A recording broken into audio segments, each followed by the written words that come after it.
Well, Utah's School Guardian program is designed to put trained armed volunteers inside schools for protection of kids. Now tonight, we take you inside one of the most advanced training programs in the state. That's right. Emery County has now trained every one of its school guardians, something some districts have not even started yet. Jim Spiewak shows us what that training really looks like.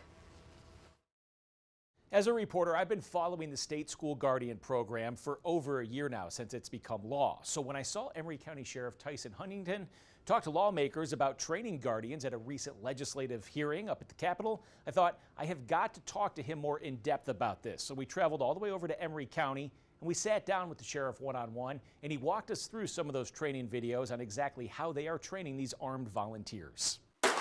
At the beginning of training, guardians split time at the range and in the classroom for 4 hours a week. More than 630 instructor hours later, training ended with live, unpredictable scenarios. Tell me what's going on here, what we're going to be looking at, when this was done, and what it was for. Okay, so this was the scenario day with our guardians. So students are walking in. Yeah, students are coming in from the hallway for class, and then the fellow with the helmet on, he's the unwanted student, and he's engaging the teacher now. Are you supposed to be in my class? To protect their identities, we blurred the guardians and distorted their voice. He can't be in here, he's got to go. So who's that at the door? So the guardian is walking in. That's the guardian. Yep. The guardian interacts with them for a little bit. The student then turns his back to the guardian, and when he turns back around, he's got a gun out and he's holding it up to his head. And they're having dialogue about him leaving the room and leaving the kids. It's trying to de-escalate. Yeah, trying to de-escalate, and she's walking him out of the room here. And then after she backs out of the room, he shuts the door and locks it. The guardians didn't know what would happen or when it would turn violent. Help me, my leg! My leg! She shot me!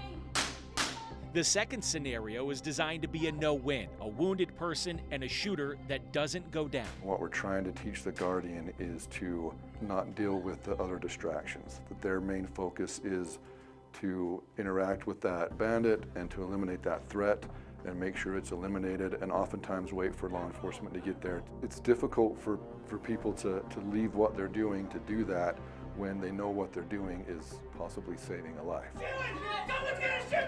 In the third scenario, a student is the shooter. When the scenario involves a child as opposed to just an armed intruder, the response is different, because I think what these teachers or what these guardians have done in their whole career, you know, they've helped kids. Emery County Sheriff Tyson Huntington says that mental shift is the hardest part. And to go in their mind where they might have to eliminate that threat, it's taken some time.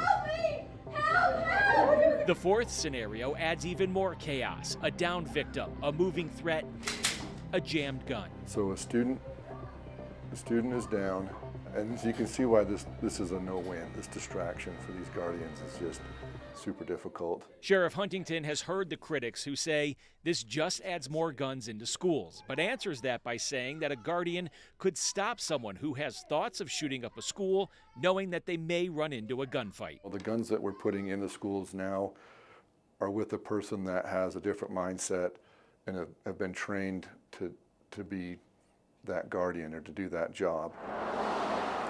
In Emery County, some schools are more than 80 miles apart. Deputies can be 10 minutes or more away. As we've talked about, you might be the only guy there for 10 minutes, and you're going to have to wait for us. Emery County has 28 trained guardians covering all 10 of their schools. These are people here in your community, and they are charged with a very serious task. They up for it? In the beginning, that was always my concern. Are they going to be able to do this? But as we've trained and got to this point, they are definitely up for it.